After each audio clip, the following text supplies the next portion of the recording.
चाहूँगा कि वो इस सभा में आए हुए हमारे साथियों का स्वागत करें और टाइम का विशेष ध्यान रखें। समय बहुत हो चुका है, कम समय में काम जाए। आए हमारे राज्य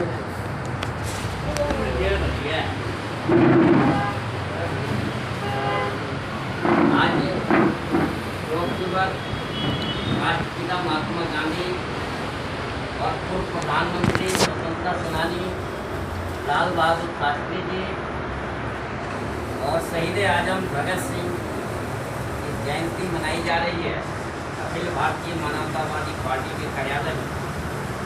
और इस अवसर पर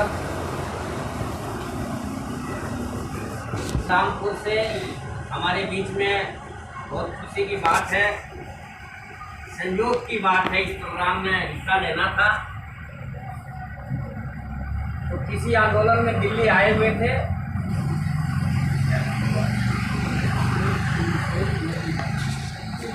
मास्टर भीम सिंह योगी राजपूत जी आज के इस कार्यक्रम के मुख्य अतिथि हैं। और दूसरे साथी हमारे आए हैं रामपुर से, डॉक्टर मोहम्मद इस्माइल जी और हमारे पार्टी के वरिष्ठ उपाध्यक्ष शफीकुल हसन जैदी जी और महासचिव राम बहादुर माथुर जी, चुनाव अधिकारी हरेंद्र यादव जी, हमारे सीपीएम के साथी प्रेमपाल सिंह जी, सुरेश मिश्रा जी, मलखान सैफी जी, आनंद जी और क्या नाम है आपका? नाम नामीन जी और हमारे हरियाणा के प्रभारी युगनाथ यादव जी, लाला जी, जितेंद्र सिंह जी, दादा परशुराम जी, शुक्ला जी और सभी साथियों। आज इस कार्यक्रम का जो विषय है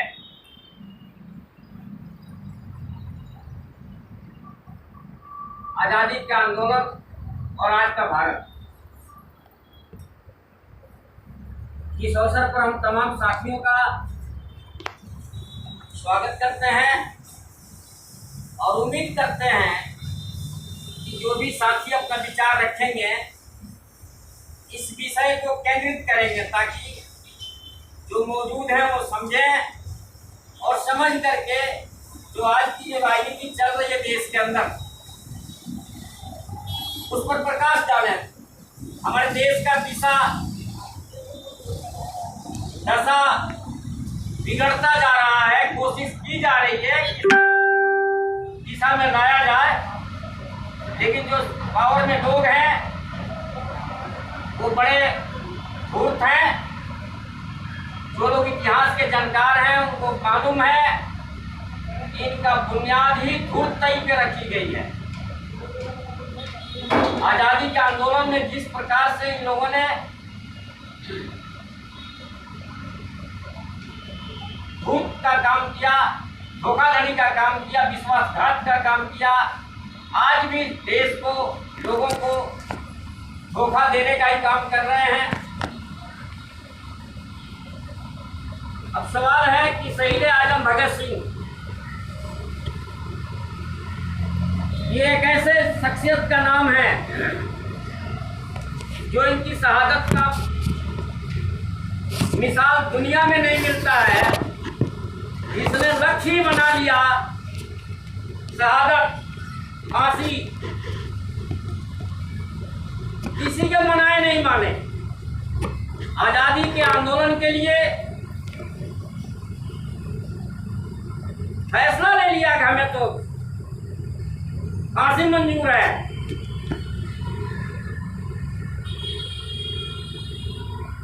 इसलिए शहीद आजम भगत सिंह का जितने भी हमारे देश में, दुनिया में तरह तरह के आंदोलनों में, आजादी के आंदोलनों में जो शहीद हुए हैं उन सबों से अलग पहचान है शहीद आजम भगत सिंह।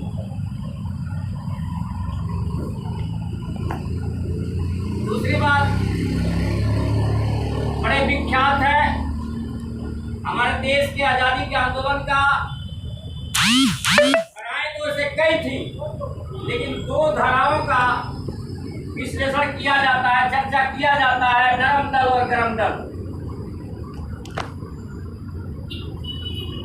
अब नरम दल और गरम दल को सही समझने वाले लोग सही समझते हैं,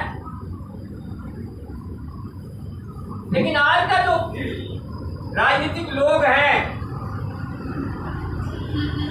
मुख में राम बगल में छुरी, गांधी के नाम पर सब कुछ कर रहे हैं, पर पर्दा के पीछे गांधी विरोधी है। अब देश में कई बार चर्चा चलती है गांधी और गोडसे की। गांधी का रोल क्या था और गोडसे का रोल क्या था, जो इतिहास के जानकार लोग हैं वो समझते हैं। इसी प्रकार से सावरकर का रोल क्या था, ये जग जाहिर है। अदालत के पटल पर जब सावरकर से पूछा गया, क्योंकि उसका नाम भी था उकसाने में, और गोडसे ने जब कहा तो सावरकर मुकर गया कि हम तो गोडसे को जानते ही नहीं। सावरकर के साजिश के तहत गोडसे ने गांधी की हत्या करी थी, और जब ये बात सामने आया तो सावरकर ने कहा कि हम तो गोडसे को जानते ही नहीं। तो इस बात को भी समझने की जरूरत है कि आज की जो भारत है, जिसमें नौजवान लड़कों को भड़काया जाता है, हिंदुस्तान पाकिस्तान हिंदू मुसलमान के नाम पर देश को गुमराह किया जा रहा है। अभी ताजा घटना हरियाणा में नूहों का, ये कौन सा अभी मनु मानेसर और एक कौन बाबू बजरंगी, ये सब आरएसएस बीजेपी के लोग हैं। लेकिन जब वो अरेस्ट हुआ तो बयान आ गया सभी इनके, ये हमारा आदमी नहीं है। जो काम सावरकर गोडसे के टाइम पे कहा कि हम नहीं जानते हैं इसको, वही काम आज बाबू बजरंगी और वो क्या नाम आया कि हम नहीं जानते हैं। सवाल ये लोगों को समझने की जरूरत है कि ये उकसा करके, भीड़ को उकसा करके अज्ञान लोगों को आगे बढ़ा देते हैं और बाद में ये मुकर जाते हैं कि हमारा नहीं। तो इस 420 चिकनबाजी, धूर्तबाजी इनके डीएनए में है। तो जो लोग नहीं समझते उनको ये बात समझाने की जरूरत है कि अगर इनके चाल में आओगे, इनके साथ में रहोगे तो कभी ना कभी फंसा देंगे। एक मोटी सी बात है कि प्रचार करते हैं गांधी को गोडसे हत्या इसलिए किया कि गांधी को पाकिस्तान दे दिए, पाकिस्तान के हिस्से में जो जितना पैसा आया था वो देने के लिए कह रहे थे, इसलिए गोडसे ने हत्या कर दिया। गांधी का हिंदुस्तान पाकिस्तान, हिंदू मुसलमान और पाकिस्तान से इतनी नफरत थी तो जिन्ना को गोडसे ने क्यों नहीं मारा भाई? अगर मुसलमान से हिंदू को नफरत है तो जिन्ना को मारना चाहिए ना। तो जिन्ना तो दोस्त था इनका। अंग्रेजों के शासन के टाइम पर बंगाल कॉन्स्टिट्यूशन में हिंदू महासभा और मुस्लिम लीग दोनों मिलकर के सरकार बनाए। आजाद भारत में जम्मू कश्मीर के अंदर महबूबा के साथ बीजेपी मिलकर सरकार बनाती है। हमारे देश का प्रधानमंत्री पाकिस्तान में जाकर के वहाँ के राष्ट्रपति या प्रधानमंत्री के माता से आशीर्वाद लेके आता है, चुपके से बिरयानी भी खाता है। हमारे देश के हिंदुओं को ये बात समझ में नहीं आती है कि ये जो हिंदू मुसलमान को लड़ा रहे हैं, ये खुद इनका क्या है, क्या करते हैं ये।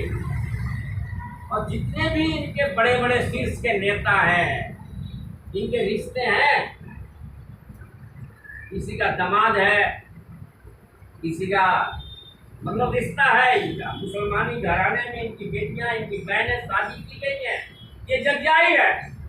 लेकिन हमारे देश के जो हिंदू के नाम पे इकट्ठा हो रहे हैं, मुसलमान विरोधी भावना हो रही है, वो इनको समझ में नहीं आता है कि आखिर ये जो हमको भड़काने वाले जो लोग हैं, ये उनके साथ दोस्ती कैसे किए बैठे हैं। ये जितने मंत्रिमंडल में पता नहीं आजकल शायद नाम कम आ रहा है, चेहरा किसी पे कम आ रहा है, ये नकवी है, कौन कौन है जितने मुसलमान चेहरे हैं मंत्रिमंडल में, इनके पार्टी के नेतागिरी में, आखिर ये सब कौन है और क्यों है।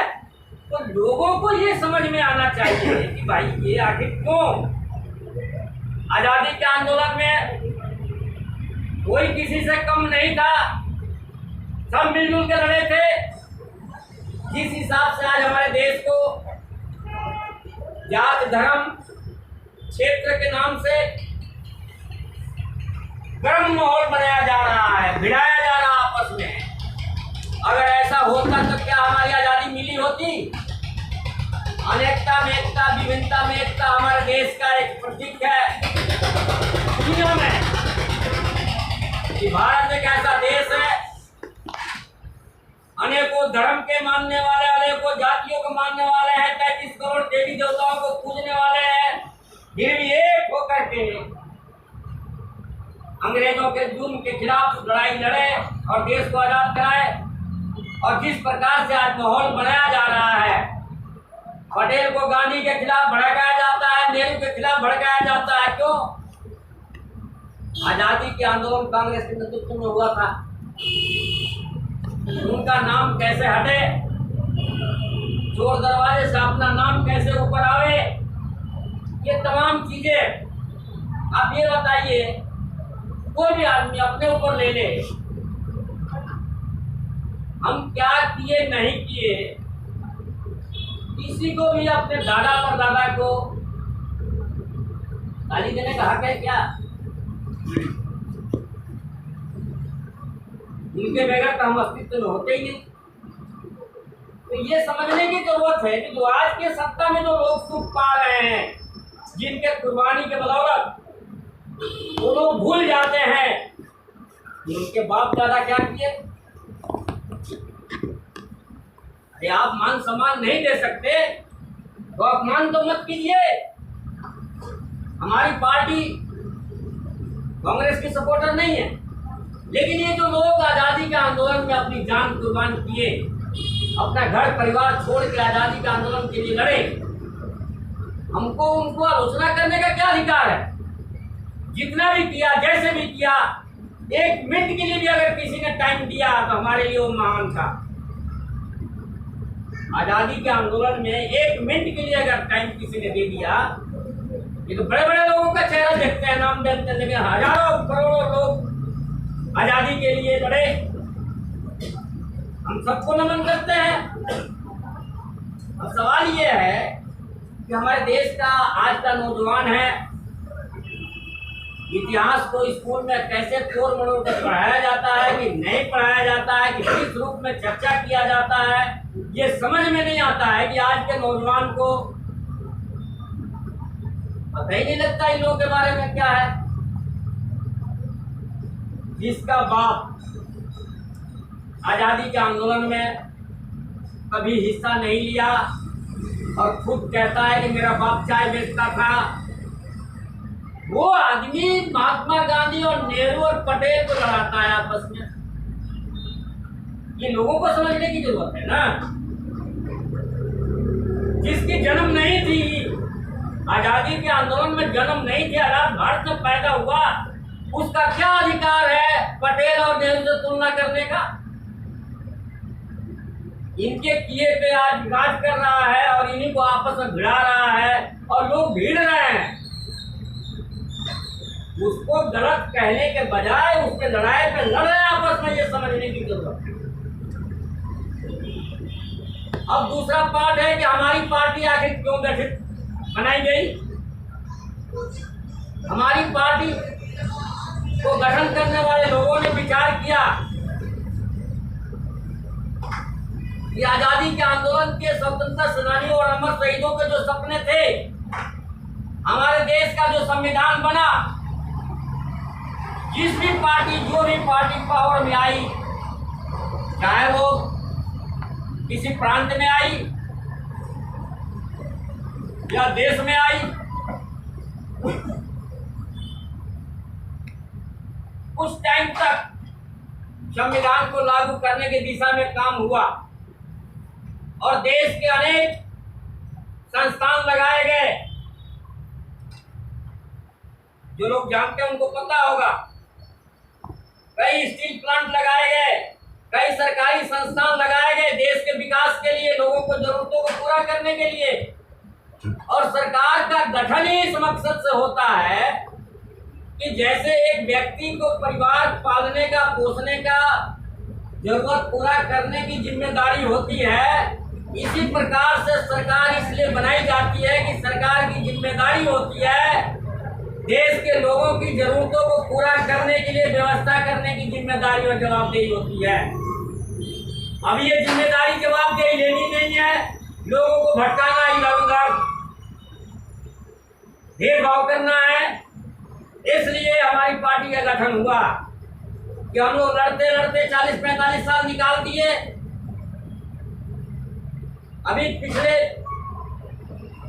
1 साल पहले जो 13 महीना किसान आंदोलन चला अभूतपूर्व, आजाद भारत में इतना बड़ा आंदोलन हुआ नहीं था। इतने बड़े आंदोलन को हमारे देश की सरकार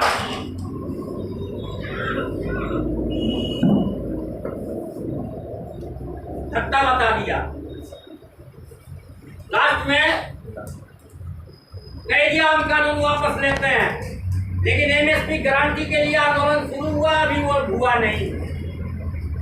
तो देखा गया कि ये जितना भी आंदोलन कर लो, जो भी सरकार आती है सुनवाई नहीं है और दिन पर दिन हम पीछे ही जा रहे हैं। मजदूर, किसान, नौजवान, छात्र, महिला, अब देखो नारा तो दे दिया जाता है बेटी बचाओ बेटी पढ़ाओ, लेकिन देश में हालत क्या हो रहा है? उन्हीं की सरकारें हैं जहाँ ज्यादा घटना घट रही है। पुलवामा हुआ। अब सवाल ये है कि ये ऐसे चरित्र के लोग हैं, ये कुछ भी करा सकते हैं। चुनाव जीतने के लिए ये कुछ भी करा सकते हैं। सत्यपाल मलिक जो उस समय जम्मू कश्मीर के राज्यपाल थे, उन्होंने खुलासा कर दिया और हमारा तो उसी टाइम फिट बैठ गया कि ये हुआ नहीं है, कराया गया है। आज तक इस सरकार ऐसी सुरक्षित हाथ में देश है कि इस सरकार से आज तक वो गाड़ी पकड़ में नहीं आई। जिस गाड़ी से अटैक हुआ जवानों पे, वो आज तक ये सरकार पकड़ नहीं पाई और ऐसा बवंडर मचाया, घुस के मारेंगे कह के कि देश के लोग समझे हो भाई वाह वाह वाह वाह वाह। ये तमाम चीज को समझने की जरूरत है, समझाने की जरूरत है। तो हमारी पार्टी ने ये सोचा कि भाई कोई करता होता तो है नहीं, सब कहते हैं करते नहीं है। तो हमारी पार्टी ने सोचा कि हमारी पार्टी अखिल भारतीय मानवतावादी पार्टी इंसानियत के नाम पर, इंसानियत के लिए, लोगों के जरूरतों को पूरा करने के लिए, अमर शहीदों के सपनों से प्रेरित होकर के पार्टी का गठन किया गया, लोगों की जरूरतों को पूरा करने के लिए। ये मोटे तौर पर पार्टी का ये मकसद है, पार्टी बनाने का। अब सवाल ये है कि पार्टी बन गई, अब पावर में आओगे तो करोगे ना। अब पावर में आने के लिए सबको काम करना चाहिए। अब लोगों को क्या दिखता है? बड़ा चेहरा, बड़ा पैसे वाला। अब ये सोच तो बदलना पड़ेगा ना। जो पैसा लगाता है वो आखिर किस लिए लगाता है, ये सीधा सीधा समझ में आ जाता है। लेकिन लोगों की भावनाएं बन गई ऐसी कि जो पैसा देता है तो किराए पे जाते हैं। अगर पैसा ना दे, जितना तो भीड़ भाड़ जहां भी देखते हो ना, जो मजदूर आंदोलन है, किसान आंदोलन है, छात्र आंदोलन है, जो अपने अधिकार की लड़ाई समझ के जो जाते हैं, वो लड़ने जाते हैं, अपने हक के लिए कुर्बानी दे रहे हैं, अपना तन मन धन लगा रहे हैं, दूसरी तरफ जो सरकारों के पक्ष में जो भीड़ जा रही है, जो सरकारी रैलियां हो रही हैं, जो सत्ता में लोग हैं वो जो रैलियां कर रहे हैं, वो सब दिहाड़ीदार जा रहे हैं और सारा गोदी मीडिया उनको प्रचार करके लोग देश का माहौल ऐसे बना देता है। ये सब समझने की जरूरत है। तो मैं समय ज़्यादा न लेता हुआ मैं ये जरूर सबसे आग्रह करूँगा कि जो अखिल भारतीय मानवतावादी पार्टी का जो पार्टी बनाने का जो मकसद है, उस मकसद को समझते हुए और अमर शहीदों स्वतंत्रता सेनानियों के जो सपने हैं उसको पूरा करने के लिए, देश के संविधान को, लोगों के जरूरतों को पूरा करने के लिए काम करना है। इन्हीं शब्दों के साथ हम अपना स्थान ग्रहण करते हैं और उम्मीद करते हैं कि जो भी हमारे साथी वक्ता होंगे इस विषय को केंद्रित करेंगे। सभी साथियों को धन्यवाद।